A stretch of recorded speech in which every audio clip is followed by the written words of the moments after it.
Jai Hind to one and all.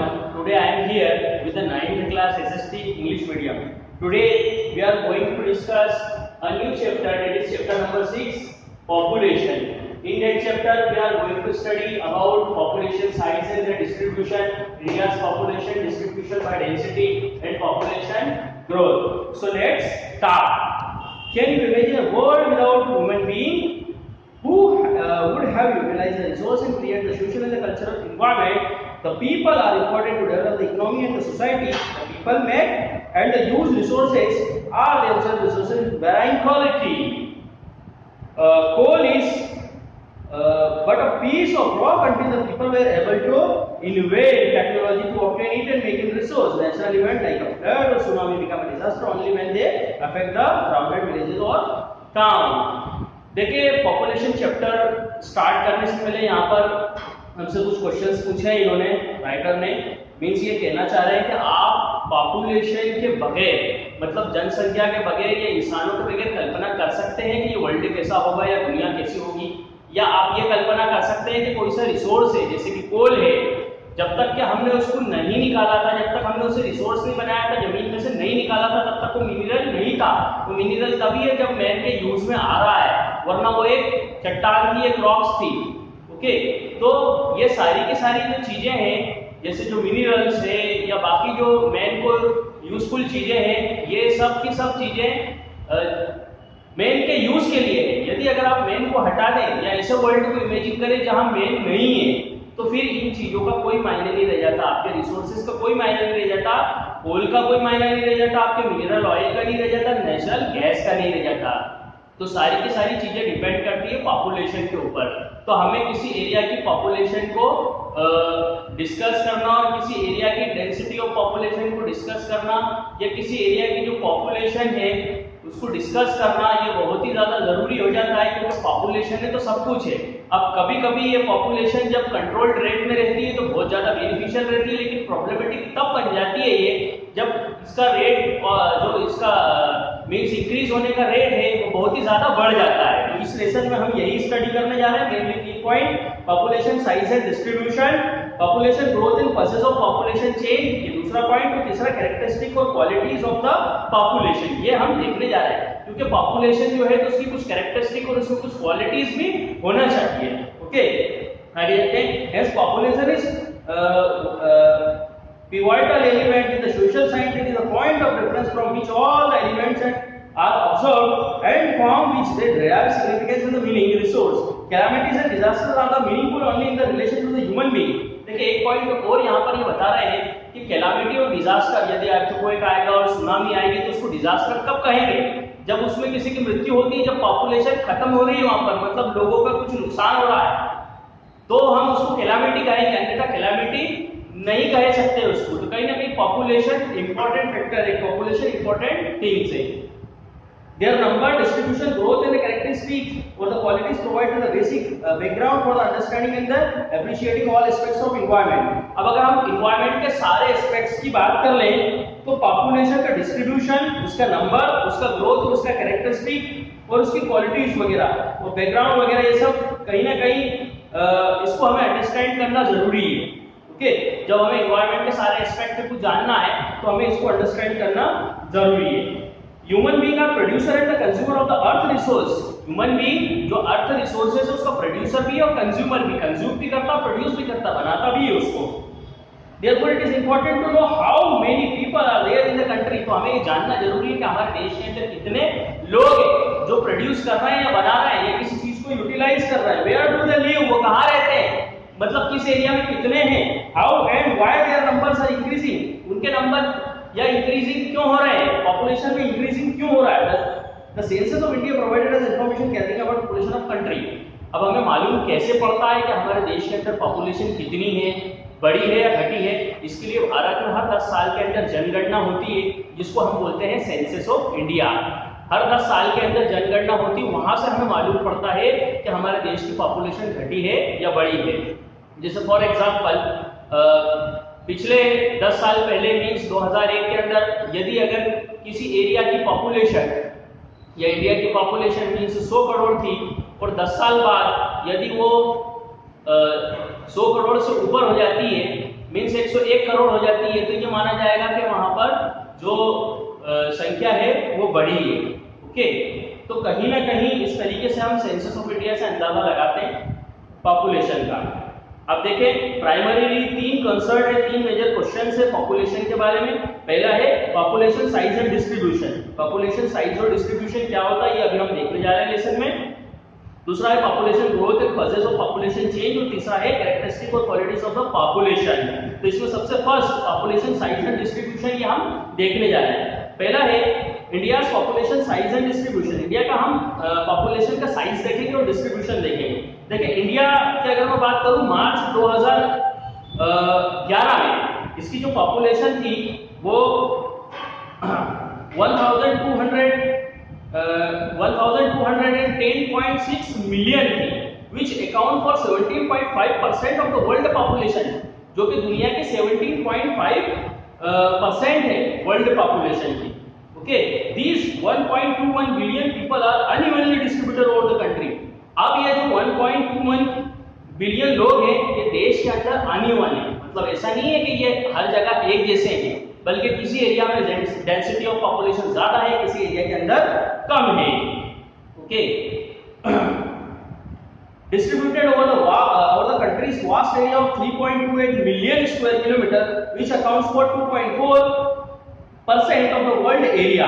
देखिए यहाँ पर एक चीज भी है कि हमारा जो देश है उसका टोटल एरिया है 3.28 मिलियन स्क्वायर किलोमीटर। तो ये जो 3.28 मिलियन स्क्वायर किलोमीटर है ये दुनिया का 2.4% ही कवर करता है।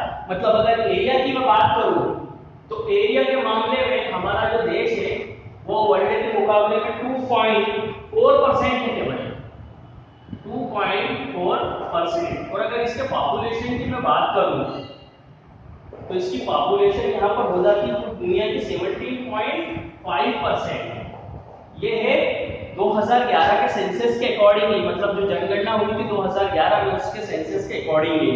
अब तो और बढ़ गई होगी। ओके, तो ये जो कहीं ना कहीं हमारे इंडिया की इससे मालूम होता है कि पॉपुलेशन ज्यादा है। ज्यादा क्यों है? क्योंकि जो एरिया है, दुनिया का जो एरिया है वो केवल हमारे भारत को मिला है 2.4% और पॉपुलेशन है वो 17.5% है, कहीं ना कहीं तो काफी ज्यादा है। मींस यहाँ की डेंसिटी ऑफ पॉपुलेशन बहुत ज्यादा है। आगे हम बात करेंगे the 2011 census data reveal that Uttar Pradesh with the population size of 199 million is the most populous state of India। देखिए, अगर मैं स्टेट वाइज बात करूं तो 2011 की जनगणना के मुताबिक या सेंसस के मुताबिक जो उत्तर प्रदेश है वो मोस्ट पॉपुलस स्टेट रहा है हमारी कंट्री का।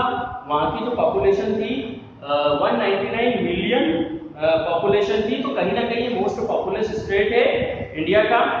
Uttar Pradesh account for about 16% of the country's population. केवल अकेले उत्तर प्रदेश में पूरा भारत की 16% पॉपुलेशन रहती है। मींस ये सबसे ज्यादा पॉपुलस स्टेट है भारत का। और अगर दूसरे ऑन द अदर हैंड अगर इसके अलावा हम सिक्किम की बात करें तो सिक्किम में केवल 0.6 मिलियन और लक्षद्वीप के अंदर सिक्किम में 0.6 मिलियन पीपल ही रहते हैं, मतलब इतनी पॉपुलेशन है। और अगर लक्षद्वीप की बात करूं तो 64,429 पीपल ही केवल वहां पर रहते हैं, मतलब यहाँ पर पॉपुलेशन कम है इन एरिया में। उत्तर प्रदेश में ज्यादा है, सिक्किम में और लक्षद्वीप में कम है। Almost half of the India population live in the 5 state. Bharat की जितनी टोटल पॉपुलेशन है उसकी आधी पॉपुलेशन मींस 50% पॉपुलेशन केवल और केवल 5 स्टेट के अंदर रहती है। और वो 5 स्टेट कौन से? मोस्ट पॉपुलस स्टेट है। सबसे पहला पॉपुलस स्टेट है उत्तर प्रदेश, जो हमने अभी देखा। सेकंड नंबर पे आता है महाराष्ट्र, फिर बिहार, फिर वेस्ट बंगाल, आंध्र प्रदेश, राजस्थान। ये 5 ऐसे स्टेट है जहां पर भारत की आधी आबादी रहती है। ओके, केवल 5 स्टेट में। The biggest state in term of area has only 5.5% of the total population of India। जो biggest state है इनमें सबसे biggest total 5.5% of the total population of India उसके अंदर है। Okay, The biggest state in term of area, यहाँ हम area की बात कर रहे हैं, पॉपुलेशन की बात नहीं कर रहे हैं। The biggest state in term of area, यदि हम एरिया की बात करें तो 5.5% of the total population of India। Okay, अब हम बात कर लेते हैं India's population distribution by density. India का डेंसिटी ऑफ पॉपुलेशन हम देखेंगे। डेंसिटी ऑफ पॉपुलेशन क्या होता है, थोड़ा सा पहले हम इसको शॉर्ट के अंदर समझेंगे। डेंसिटी ऑफ पॉपुलेशन का मतलब होता है किसी जगह का एरिया में कितने लोग रहते हैं, उसका मीन या उसका एवरेज, इसको हम कहते हैं density of population. For example हमारा एरिया है देवास, तो ये देवास कितना बड़ा है, मीन्स कितने स्क्वायर किलोमीटर के अंदर फैला हुआ है वो, और इसके अलावा ये कितने लोग रहते हैं, तो इसका एवरेज और इसका जो मीन निकाला जाता है, ये डेंसिटी ऑफ पॉपुलेशन कहलाता है। ओके, हम देखते हैं population density provides a better picture of uneven distribution. देखिए इससे हमारे भारत की जो अनइवन डिस्ट्रीब्यूशन ऑफ पॉपुलेशन है उसके बारे में हमें मालूम पड़ जाता है। Population density is calculated as the number of person per unit area. Population density कैसे निकाला जाता है, यहाँ पर ये बता रहे हैं अलग भाषा में। ये कैलकुलेट किया जाता है number of person per unit area, एक यूनिट एरिया के अंदर कितने लोग रह रहे हैं। India is one of the most densely populated country of the world. अगर मैं भारत की बात करूं तो मोस्ट डेंसली पॉपुलेटेड कंट्री है ये पूरे वर्ल्ड की। चाइना में सबसे ज्यादा पॉपुलेशन है, लेकिन वहां का एरिया भारत से ज्यादा है। इंडिया के अंदर सेकंड नंबर पर पॉपुलेशन है, दुनिया की जो सेकंड नंबर की पॉपुलेशन पाई जा रही है वो भारत में पाई जा रही है, लेकिन यहाँ का एरिया चाइना के मुकाबले में कम है। ओके, अगर हम बात करें, देखिए आपको ये पता होना चाहिए बांग्लादेश और जापान ये हायर एवरेज है, मतलब यहाँ पर हायर डेंसिटी ऑफ पॉपुलेशन है इंडिया से भी ज्यादा। ओके, लेकिन ये मोस्ट पॉपुलस कंट्री नहीं कहलाएंगे क्योंकि यहाँ की पॉपुलेशन कम है। हालांकि डेंसिटी ऑफ पॉपुलेशन के मामले में ये भारत से भी ज्यादा है। The population density of India in year 2011 was 382 persons per square kilometer। यदि अगर मैं 2011 के सेंसस की बात करूं तो 2011 के सेंसस के मुताबिक भारत की डेंसिटी ऑफ पॉपुलेशन थी 382 पर्सन पर स्क्वायर किलोमीटर, मतलब भारत के 1 किलोमीटर के एरिया में 382 पर्सन रह रहे हैं। ओके, डेंसिटी वेरीज फ्रॉम 1102 पर square kilometre in Bihar to 70% पर स्क्वायर किलोमीटर इन अरुणाचल प्रदेश। देखिए अभी हर जगह पर डेंसिटी ऑफ पॉपुलेशन सेम नहीं है। अगर पूरे इंडिया की हम बात कर लें, पूरे इंडिया को अगर ले लें तो 382% पर स्क्वायर किलोमीटर बन जाती है डेंसिटी ऑफ पॉपुलेशन। लेकिन अगर हम अलग अलग स्टेट की बात कर लें, अगर मैं बिहार की बात करूं तो वहां पर डेंसिटी ऑफ पॉपुलेशन 1102 पर्सन पर स्क्वायर किलोमीटर, मतलब वहां पर केवल अगर बिहार स्टेट की बात करें तो वहां पर 1102 पर्सन पर स्क्वायर किलोमीटर रह रहे हैं। यहीं अगर अरुणाचल प्रदेश की बात कर लें तो केवल 17% पर स्क्वायर किलोमीटर रहते हैं। तो कहीं ना कहीं डेंसिटी ऑफ पॉपुलेशन की स्टेट के अकॉर्डिंगली वेराई कर रही है भारत के अंदर। A study of the figure 6.3 shows the pattern uneven distribution of the population। यदि आप 6.3 जो आपका यहाँ पर पिक्चर लगाई हुई है उसको आप स्टडी करोगे तो वहां से आपको मालूम पड़ जाएगा किस तरीके से अनइवन डिस्ट्रीब्यूशन है। ओके, तो इसको आप स्टडी करेंगे 6.3 को, यहाँ से पेज नंबर 55 पे दिया हुआ है, तो आपको यहाँ मालूम पड़ जाएगा पर स्क्वायर किलोमीटर में जो डेंसिटी ऑफ पॉपुलेशन कौन से स्टेट में कम है, कौन से स्टेट में ज्यादा है। आगे बात करेंगे। Note the state with the population density below 250 persons per square kilometer was retired and the unfavorable climatic conditions are the primary responsible for the severe population in these areas। Which states have a density below 250 persons per square kilometer? देखें अगर मैं बात करूं उन स्टेटों की जहां पर 250 person पर स्क्वायर किलोमीटर से कम रह रहे हैं, तो कहीं ना कहीं वहां का जो टेम्परेचर है और वहां का जो क्लाइमेट है और वहां की जो जमीन है वह कहीं ना कहीं लोगों के रहने के लिए सूटेबल नहीं है। जैसे अगर मैं हिली एरियाज की बात करूं या उन एरियाज की बात करूं जहाँ डेंसिटी ऑफ पॉपुलेशन कम है, जैसे राजस्थान वगैरह या हिली एरियाज की अगर मैं बात करूं तो इन एरिया में डेंसिटी ऑफ पॉपुलेशन कम इसलिए है क्योंकि पुराने टाइम से यहाँ लोगों का जमावड़ा कम रहा है।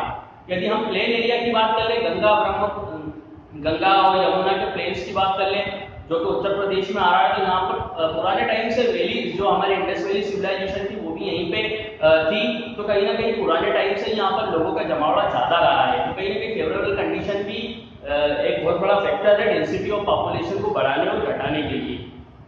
Assam in the most of the peninsular state है मॉडरेट पॉपुलेशन डेंसिटी। असम और पेनिनसुलर स्टेट वगैरह में मॉडरेट पॉपुलेशन डेंसिटी है।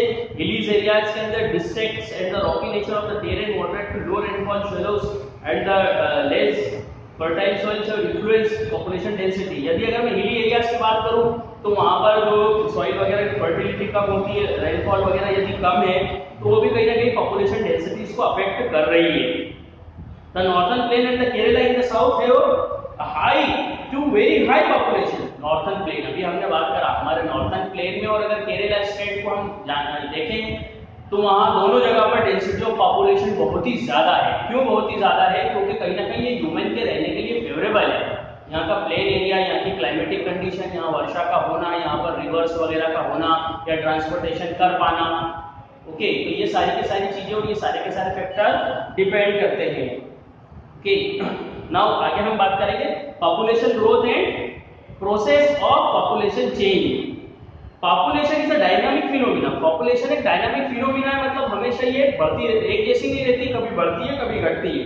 The number distribution and the composition of the population are constantly changing. ये सभी चीजें उसकी चेंज होती रहती है, नंबर है, डिस्ट्रीब्यूशन है, कंपोजिशन है, ये सब चेंज होती रहती है। Okay, this is the influence of interaction of the three process. ये तीन चीजों के कारण होती है। किसी भी एरिया की पॉपुलेशन या तो बढ़ेगी या घटेगी।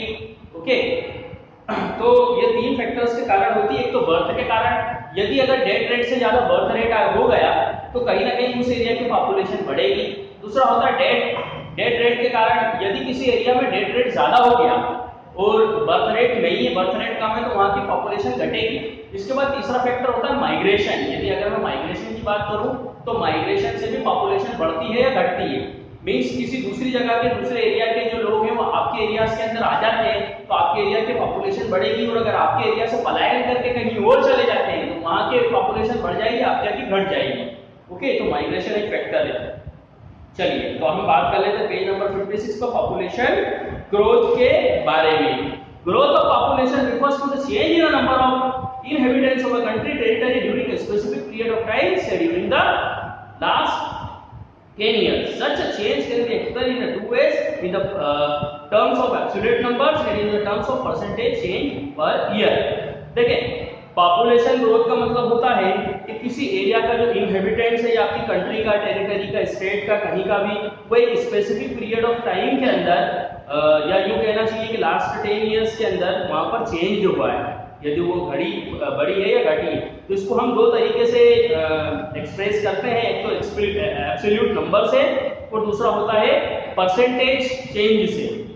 ओके, पहले हम बात कर लेते हैं absolute number की। The absolute number added each year or decade is a magnitude of the increase. It is obtained by simply subtracting the earlier population 2001 from the later population 2011. It is referred to as the absolute increase.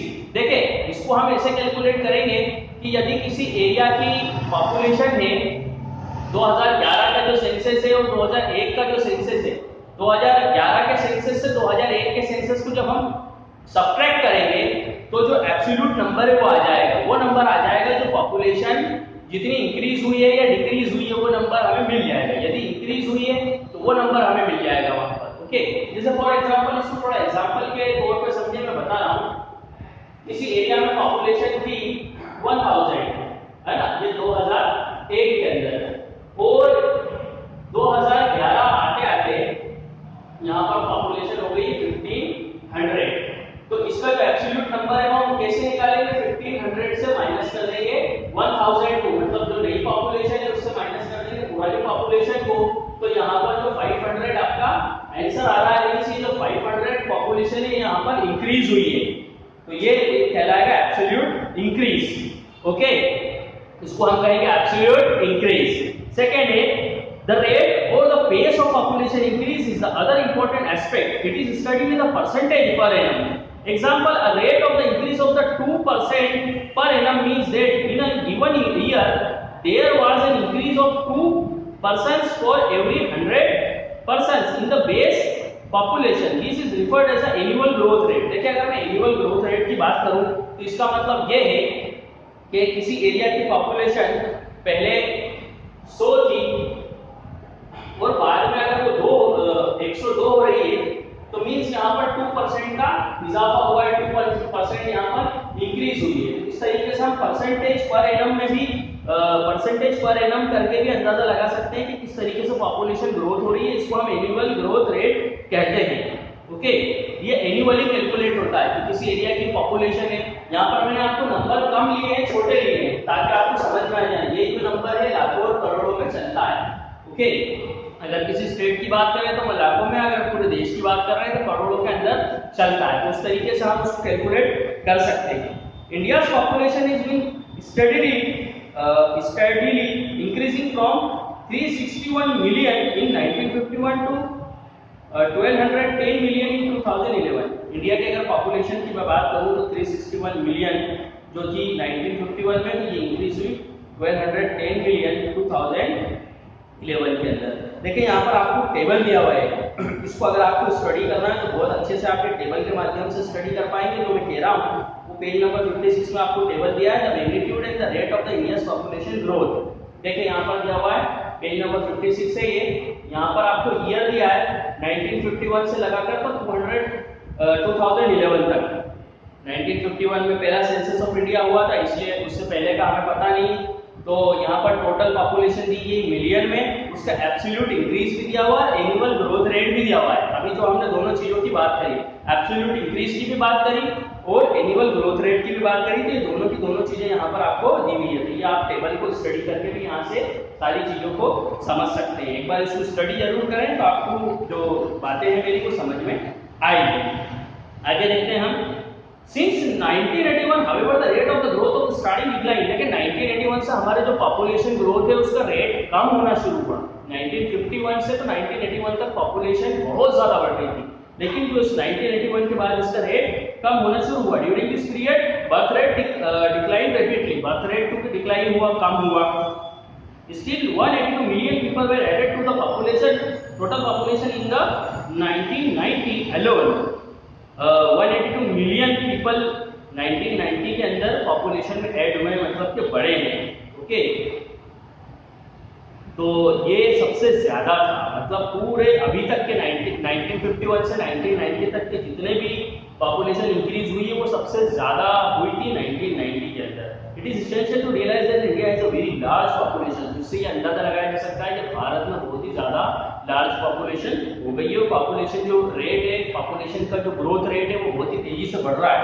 When a low annual rate is applied to a very large population, it yield a large absolute increase.